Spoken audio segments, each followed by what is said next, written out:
Tadhana ang dapat sisihin, kasi hinayaan pang kwento natin magbukas at magkaroon ng tayo na nauwi sa hiwalayan. At lungkot ang maging bunga ng pinulang kasiyahan. Sana di ka na nakita at di ka nakilala, para walang nabuong masasaya na alaala, na dahilan nitong pangungulilan. Tila ba walang katapusan, para akong nakakulong sa silid ng kalungkutan na walang pintong labasan. Ang puso ko ngayon punong-puno ng magdurusa, kasi bawat araw na wala ka para bang parusa. Ang dating mapaglaro na drama ng binata, magmula nung ang pag-ibig ay umabot sa hangganan ng yugto ng kabanata. Walang sino mang doktor na makakayang gamutin ang sakit kong nakamtan, na halos ikamatay ng aking puso sugatan.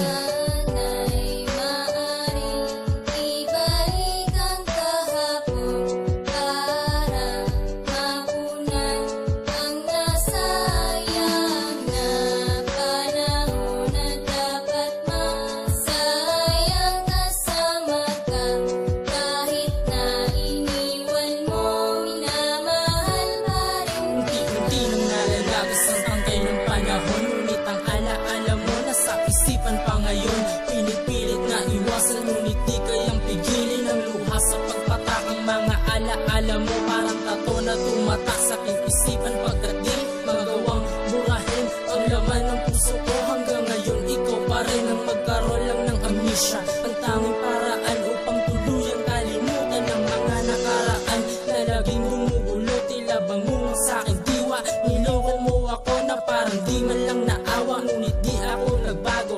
Taon man ang lumipas, ang pagmamahal sa'yo kailanman ay hindi kumupas. Minamahal kita, ang mga katagang walang sawang isisigaw sa bilyong tao sa mundo.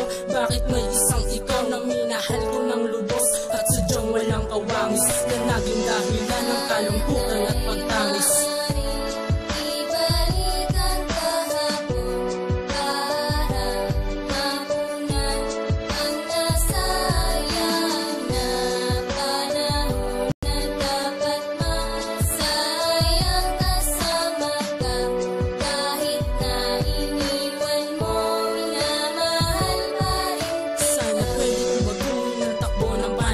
Upang muling maibalik ang mga naganap noon, at muli mong madama ang pagmamahal kong tunay. At sana ang bawat sandali ng pagsasama pwede ng panghabang buhay, pang ang bawat pangyayari ay ating malubos. At para magpakailanman ang kasiyahan natin ay hindi na magtapos, kasi di ko hahayaang pumatak ang mga luha dyan sa mata mo.